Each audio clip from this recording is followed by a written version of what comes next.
Muy buenos días a todas y todos. A nombre de quienes integramos el Centro INA Sinaloa, es un placer saludarles y darles la más cordial bienvenida a la 10ª conferencia del ciclo de conferencias 2025, 30 años del Centro INA Sinaloa por la investigación, conservación y difusión del patrimonio cultural sinaloense. Antes de comenzar, queremos expresar nuestro más sincero agradecimiento a nuestros compañeros de INA TV por brindarnos este espacio para la transmisión de esta conferencia. La conferencia del día de hoy se titula Hacia una historia social del agua en Sinaloa colonial, impartida por Gilberto López Castillo, historiador e investigador de Centro INA Sinaloa.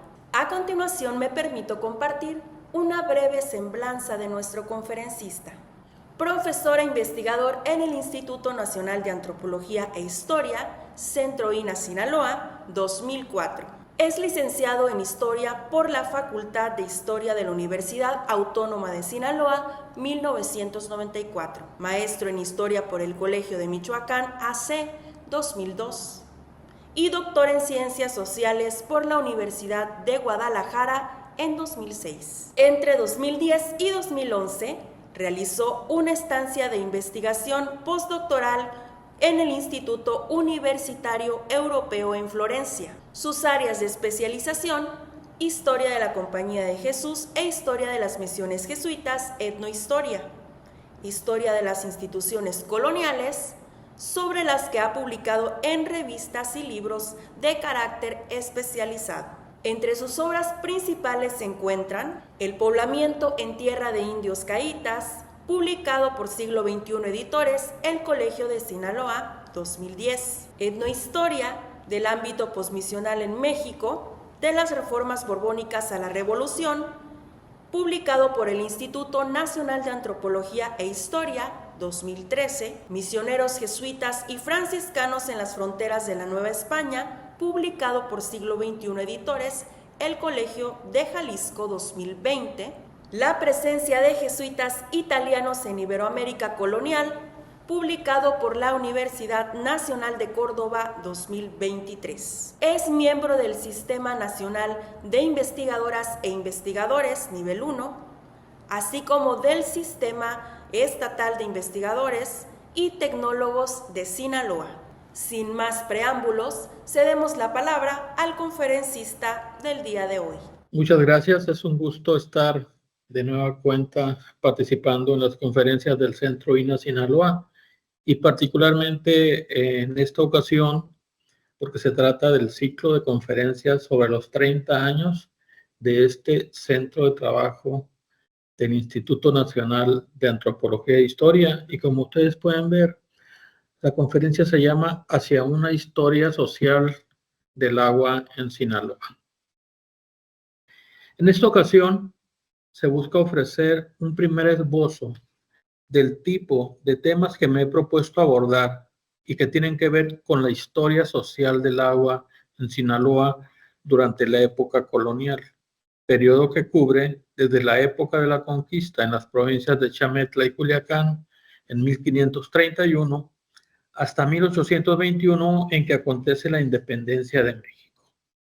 Para ello nos proponemos realizar un seguimiento a partir de los distintos tipos de fuentes de la época, como son los testimonios de conquistadores y pobladores hispanos, de funcionarios de la administración virreinal, así como de religiosos de la Iglesia Católica, ya sean misioneros jesuitas, curas, clérigos parroquiales u obispos en funciones de visitador.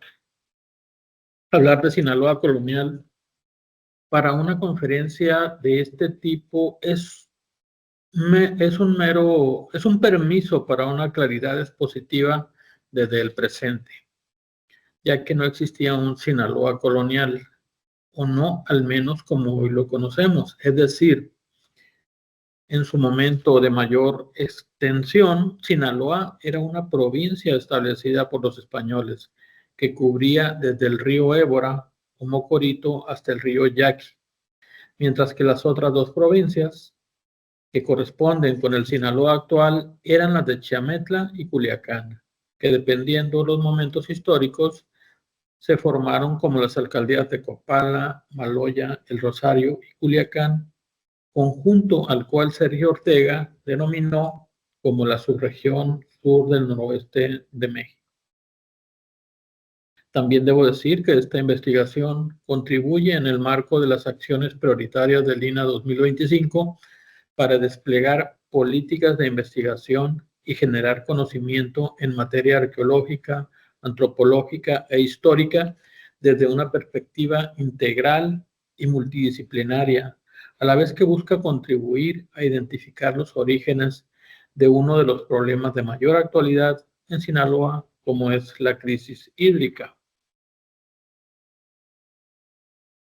Parece una verdad de perogrullo, pero quien estudia historia debe conocer el territorio, los paisajes, las características de la flora y la fauna, las actividades económicas que se desarrollan en cada lugar en el presente para luego preguntarse, ¿desde cuándo es así?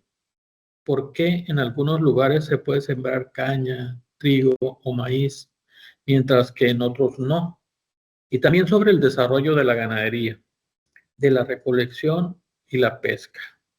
Para este tipo de cuestionamientos siempre tendremos un tema muy importante, como es la presencia o ausencia del agua corriente, ríos o arroyos, de lagunas o las posibilidades que tienen hoy o tuvieron los antiguos pobladores para construir infraestructura, desde jagüeyes, tapos y norias hasta represas.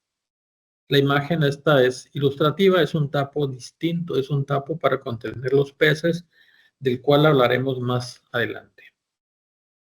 Las referencias a este tipo de infraestructura se encuentran dispersas en archivos históricos y nuestra tarea es localizar los testimonios y ponerlos en valor, ya que son evidencia de una lucha histórica repetida en ciclos anuales por el control y uso del agua.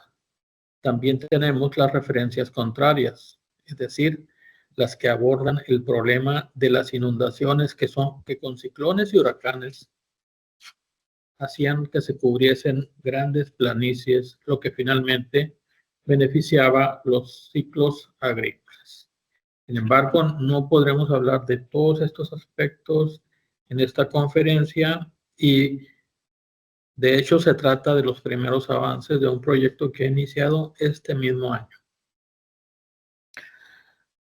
Consideramos que el uso y aprovechamiento del agua durante la época colonial se trata de un tema que no ha sido abordado de forma central por la historiografía sobre el norte novohispano, en donde encontramos referencias aisladas que tienen que ver con aspectos más generales de historia agraria.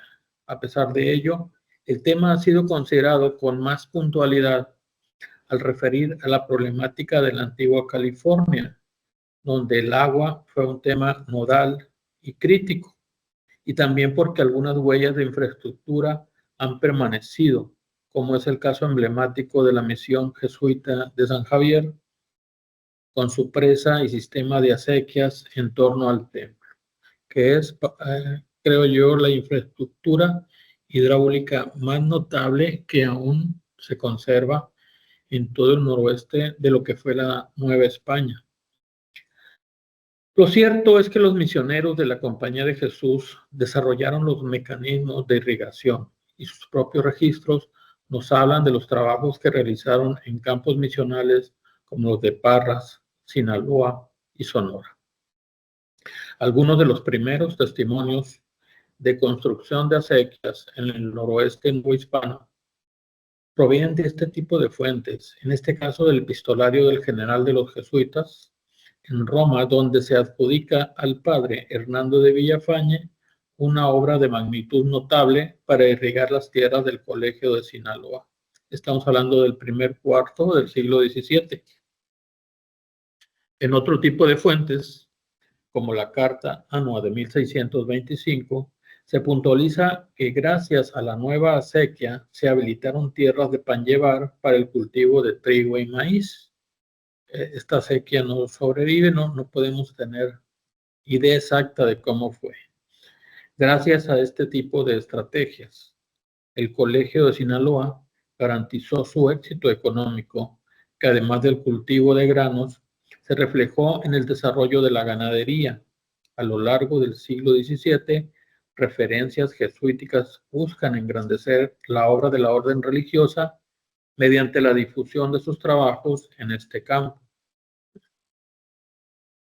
La información es escasa como para poder ampliar esta perspectiva para el Colegio de Sinaloa, como sí hay para otros lugares, como por ejemplo la misión de Arizpe en la Pimería Alta, provincia de Sonora, de la cual se cuenta con un mapa de mucha calidad que representa el lugar de la misión en 1755, el río Sonora, y una gran acequia que deriva el curso de agua en todo el entorno de pequeños valles intramontanos con una serie consecutiva de anclas. Pero más allá de las misiones jesuitas, que en todo caso suelen ser el caso más conocido, también nos interesa destacar la historia del agua en lo que atañe a las comunidades indígenas, los ranchos, estancias y haciendas ganaderas de Sinaloa Novohispano, ya que se trata de un tema con una gran vigencia y cuyos orígenes se remontan al periodo colonial. El dominio del agua y la construcción de infraestructura para su manejo es excepcional en las provincias costeras, desde Chiametla hasta Sinaloa.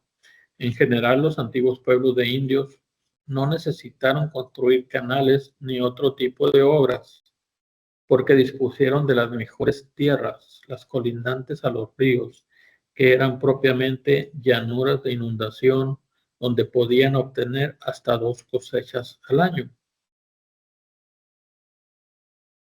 Su patrón típico de poblamiento se muestra en la cartografía antigua, especialmente en la obra de Ortelius, y en los testimonios de visitadores religiosos y conquistadores, donde la ocupación del espacio de forma continua en ambos márgenes de los distintos ríos era la regla, desde el río Baluarte hasta el Sebastián de Évora o Mocorito, expresándose como una sucesión constante de rancherías, lo que permitiría que estos pueblos agricultores pudieran vivir en las cercanías de sus campos de cultivo.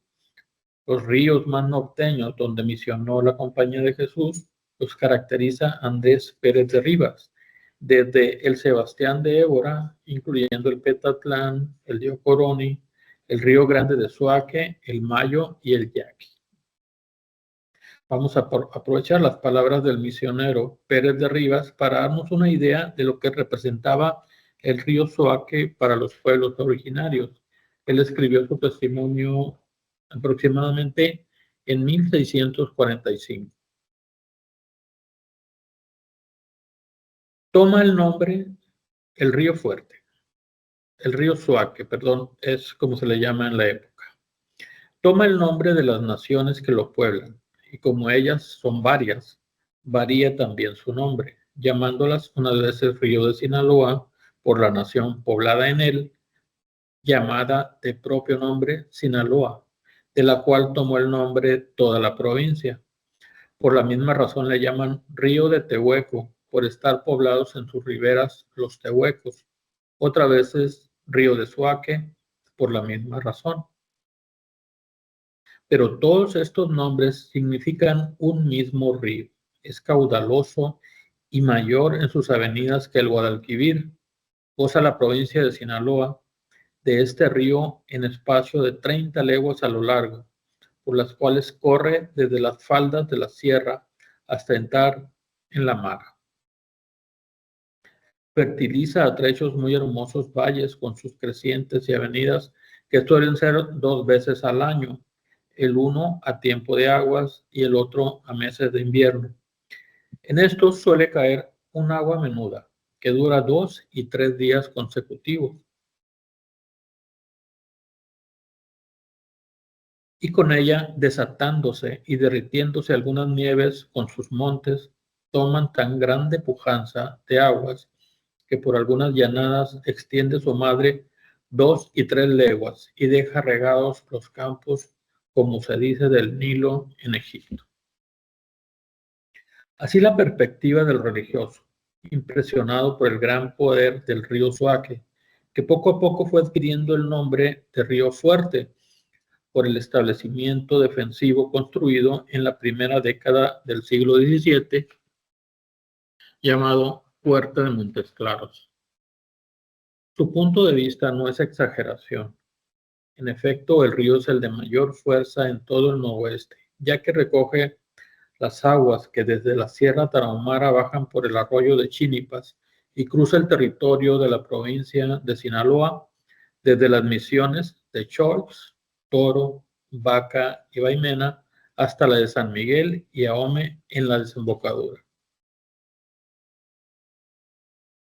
A lo largo del siglo XVII sucedió un proceso por el que las antiguas rancherías devinieron mediante congregaciones en los pueblos de indios que perduraron desde fines de siglo en las provincias de Culiacán y Chametla, o como pueblos de misión en la extensa provincia de Sinaloa. Entonces, los miembros de estas comunidades fueron congregados en nuevos asentamientos, con lo que desapareció el antiguo poblamiento extensivo en las tierras de humedad característico de la época prehispánica. Respecto de los diversos ríos, tenemos el punto de vista imperdible por su agudeza para la primera década del siglo XVII. Se trata del obispo de la Nueva Galicia, don Alonso de la Mota y Escobar, quien describió las características geográficas de la franja costera sinaloense. Entre las cosas que le llamaron la atención están los ríos. Desde el río de Chametla, en el sur, pasando por el de Mazatlán o Baluarte, el río de la Ramada, Oquelite, de la Sal o Elota, y de Navito, así como los ríos de Tamazula y Humaya, que se unen y forman uno en la villa de Culiacán. Los nombres que aparecen y que pude estar leyendo en el texto quizá puedan no corresponderse con el mapa porque siempre están variando, como dijo Pérez de Rivas, del río Fuerte. El nombre del río depende del lugar en que te encuentres. Dice el obispo de la Mota y Escobar del río de Navito. Voy a aprovechar para poner una imagen del río, aunque esta ya es del siglo XVIII. Este río de Navito, con todos los demás que arriba quedan dichos hasta Chiametla, son muy grandes y caudalosos, porque como han corrido muy largas tierras y sorbido todos los arroyos menudos, vienen muy poderosos a entrar en su común sepultura de la mar. Y todos los indios criados en estas riberas son por esta causa grandes nadadores y hacen cosas en el agua que si no es con vistas, pero particularmente hacen una con gran facilidad, que es montar a los lagartos y cocodrilos, sacándolos de sus cuevas, de que abundan todos estos ríos en gran cantidad. Los testimonios del obispo referidos al río de Chametla, vuelvo con esta imagen, son asimismo de exclamación al referirse al sistema de pesca con redes y cañas, con la que al aprovechar la fuerza de la marea obtenían camarones y todo tipo de pescados para esta tierra y toda la Nueva Vizcaya, decía. Los sistemas de referencia de un camino muy poco conocido en la época destacan la presencia o ausencia del agua. Por ejemplo, que la primera parada de los viajeros entrando a la provincia de Chametla con rumbo al norte sucede en la punta de Matarén, que es un promontorio que de una serranía sale al camino llano, donde suelen los pasajeros hacer paradas por los aguajes que allí hay. Otra de las etapas, como es la salida de las minas de Pánuco hacia el poniente y norte, en que puntualiza que hay 24 leguas de despoblado, donde no hay gente ni estancias, sino toda tierra eriaza y llena de arcabucos, que no hay más alivio para los caminantes que los aguajes y charcos que a trechos hay donde se hacen los parajes y jornadas, y así se lleva de acarreto todo lo que se ha de comer y beber. Los conquistadores trajeron consigo la ganadería, que desarrollaron notablemente a partir de los primeros hatos de ganado bovino y equino. Si bien es cierto que hubo un patrón de poblamiento ranchero característico desde Rosario hasta Álamos, también es cierto que hubo algunas haciendas ganaderas, sobre todo en el sur, aunque no haya sido la regla. Unos y otros asentamientos precisaban tener agua a lo largo del año y cuando se presentaba la sequía se trataba de un problema a resolver.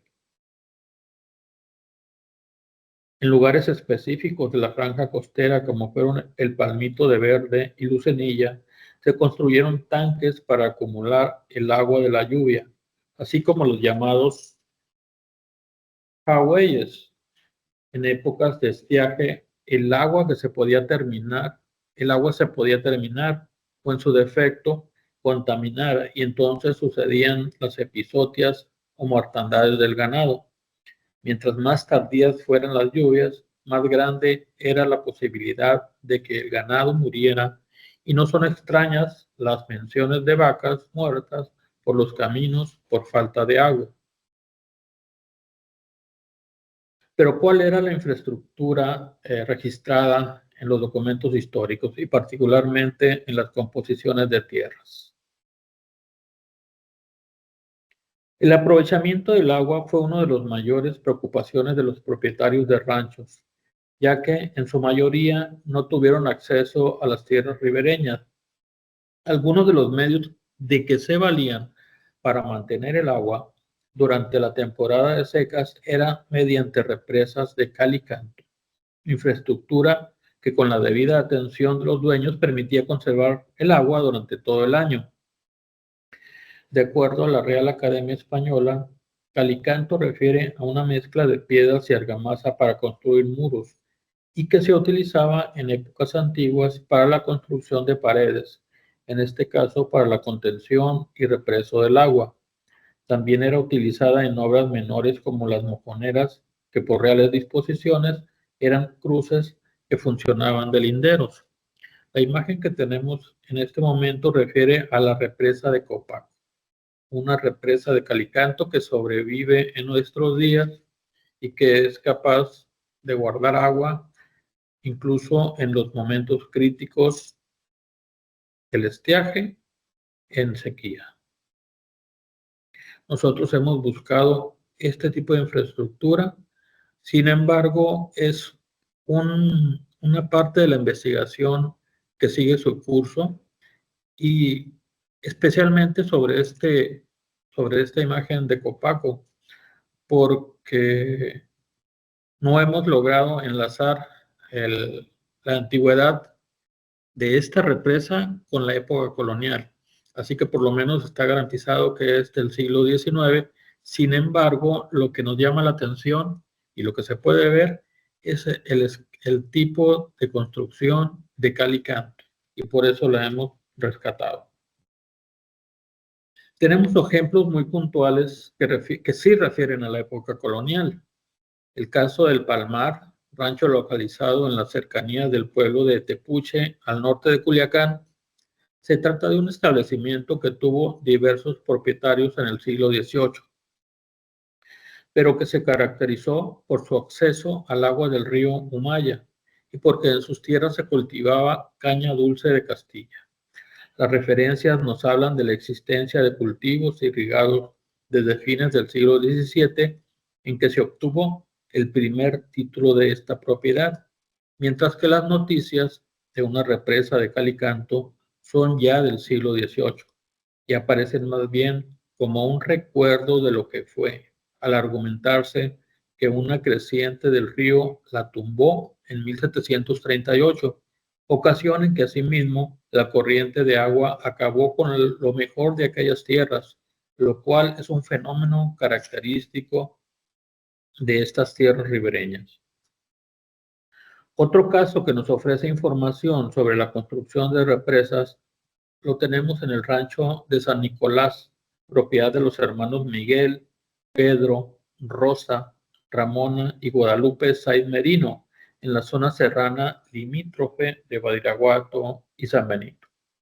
Se trata de un ejemplo clásico en el que una persona de cierto poder económico y autoridad recibe permiso para instalarse en una propiedad, con el argumento de poner temporalmente sus bienes de campo, en este caso el paraje de El Chapote, para un potrero, con la promesa de dejar la mitad del aguaje para el uso de todos. Se trataba del bachiller don Juan Francisco Sotomayor, originario de Durango y cura párroco de San Benito. Y en efecto, el cura se instaló en el paraje de El Chapote, construyó un par de cercas de piedra y un pequeño jacal, pero también una represa de cal y canto, de cerro a cerro para que se recogiera el agua. Esto debió suceder al mediar el siglo XVIII. Fue en abril de 1763 cuando, a petición de don Miguel Saiz Merino, se inició el trámite de composición de tierras del pueblo de Badiraguato. En el pueblo de Badiraguato, ante el juez de tierras Joseph Álvarez, contexto en el que surgió la disputa con el padre Sotomayor, que también pretendió componer el pedazo de tierra que solo le habían prestado. Correspondió en primer lugar al juez del partido de Badiraguato, don Ignacio Monzón, resolver la disputa y reivindicar a los verdaderos propietarios, mientras que recibieron el título de merced 3 años después, el 3 de diciembre de 1766. Por su parte, en Los Reyes, en el Valle de Culiacán, la pequeña represa estaba sobre un antiguo cauce de las tierras bajas del río, es decir, era una represa natural al linde de los pueblos de Otameto y Bachimeto, donde se aprovechaban las crecientes anuales para acumular agua, y de hecho hoy mismo permanece allí una laguna. El mismo sentido de represar el agua de las lluvias de forma natural lo encontramos en las referencias del predio de San Rafael, que era un rancho intermedio entre la villa de San Miguel de Culiacán y los pueblos de Quilá y Navito, sin acceso a corrientes permanentes de agua. La infraestructura más extendida eran las norias, ya que cuando las corrientes superficiales como ríos y arroyos dejaban de tener agua, era a través de pozos que se podría cubrir la necesidad para el consumo humano y ganadero. Particularmente esta noria está junto al arroyo de Tacuichamona, pero son escasos 50 metros. Sin embargo, se ve que es una construcción antigua. Sin embargo, no sabemos qué tan antigua, pero es la forma de buscar agua en los lugares cercanos a los arroyos. En el Carrizal y Llano Grande, rancho localizado al sur de la villa de Culiacán, por ejemplo, don Joseph Cirilo de Urrea, además del agua llovediza, solo disponía para sus tierras de labor del agua que obtenía de las norias.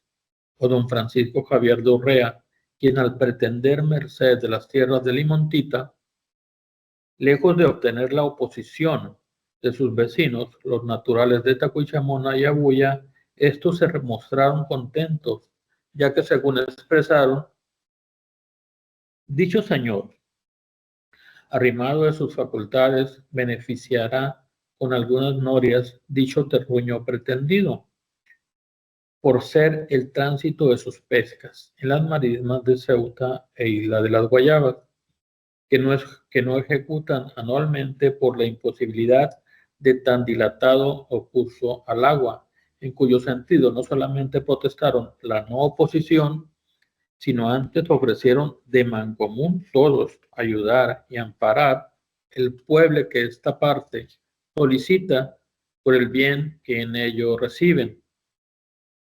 A medida que avanzó el siglo XVII, se dio un paulatino proceso de poblamiento hispano por el que se desarrollaron actividades agropecuarias, particularmente el puesto o rancho de la Noria en la alcaldía de Copala. Fue un emplazamiento clave para enlazar el camino real de México hacia Sinaloa y Sonora, Los títulos del siglo XVIII registran el cruce de caminos, así como la existencia de una noria vieja referente en el centro de la propiedad. Otro caso es el rancho de San Antonio del Mezquite, que era una de las propiedades vinculadas a la hacienda principal en su entorno, que era Nuestra Señora de las Angustias, o de acuerdo a su nombre original, Rancho de los Pericos.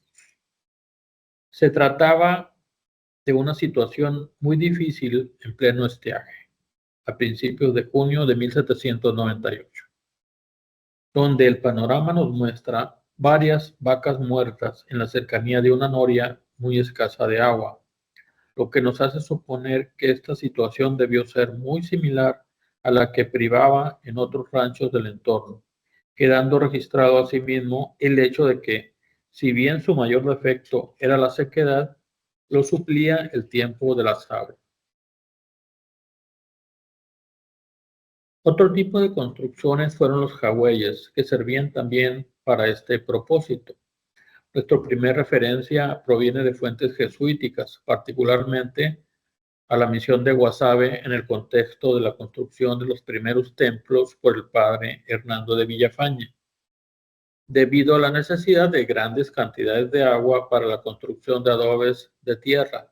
Sin embargo, los jagüeyes se utilizaron de forma usual para la ganadería al conservar el agua en periodos de escasez.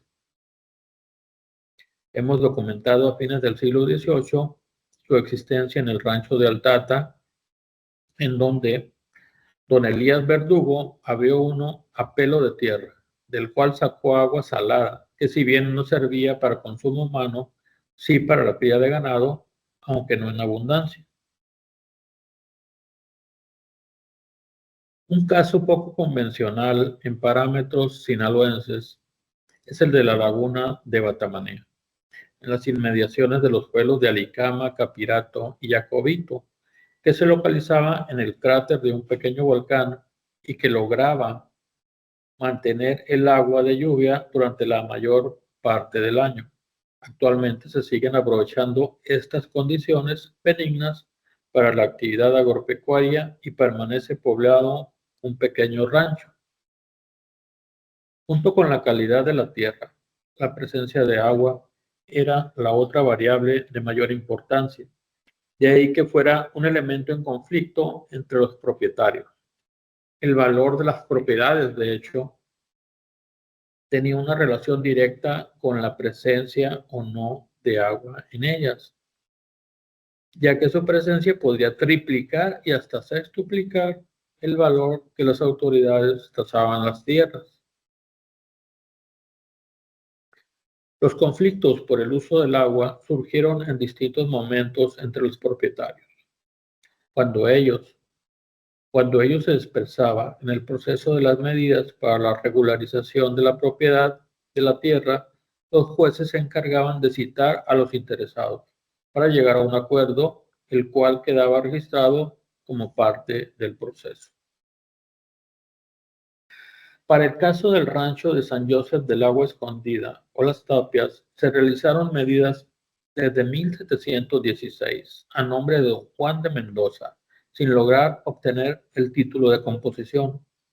En 1746 ocurrió un problema debido a que el mismo Juan de Mendoza, además de sus cuñados, Gaspar Hernández y Francisco López, comparecieron ante don Manuel Ignacio Fernández de Castañeda, capitán de milicias y justicia mayor de Culiacán, en donde expresaron que Nicolás de Villavicencio, originario del Real del Rosario y vecino del rancho del Agua Blanca, les tenía tomadas unas tierras junto del arroyo que baja de las Tapias, donde tenían el abrevadero de sus animales.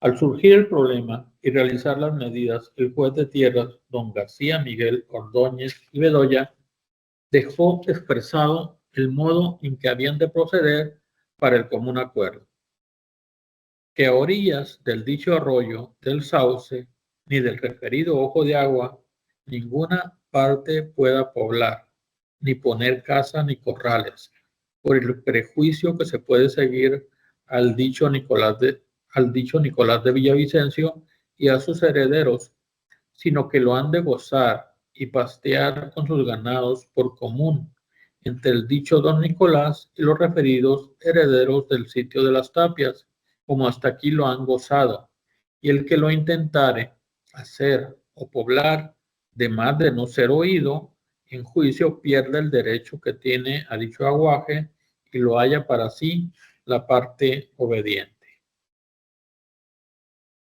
Se trata de un tipo de convenios que encontramos en las distintas alcaldías costeras en procesos similares. Y hay otro elemento que refleja la importancia del vital líquido. Me refiero al nombre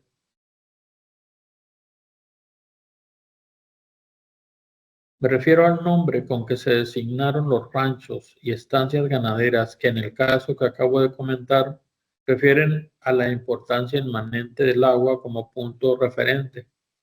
En este caso, el agua escondida y el agua blanca. Pero hay otros como el agua caliente, que es uno de los más recurrentes, desde Copala hasta Álamo. Agua salada, como se menciona en el caso de Altata, ojo de agua, ciénega, o que refieren a infraestructura como el pozo, los tanques o el caso ya apuntado de la noria. Con este avance de investigación, queremos dejar constancia de la importancia de un tema como el que nos ocupa, ya que no solo es algo del pasado, sino que en Sinaloa la historia del agua es un tema que se repite con frecuencia ante una grave escasez hídrica como la de los últimos 2 años, que suele marcar el día a día en comunidades rurales de nuestro estado. Y bien, este es el avance que queríamos presentar. Muchas gracias. Agradecemos profundamente al historiador Gilberto López Castillo su tiempo y disposición para compartir información tan valiosa. Les invitamos a seguir las redes sociales de Centro INA Sinaloa, donde podrán consultar la programación de este ciclo de conferencias y otros eventos. Finalmente, a nombre de Centro INA Sinaloa y de nuestros compañeros de INA TV, agradecemos su presencia y atención en esta conferencia. Que tengan un excelente día.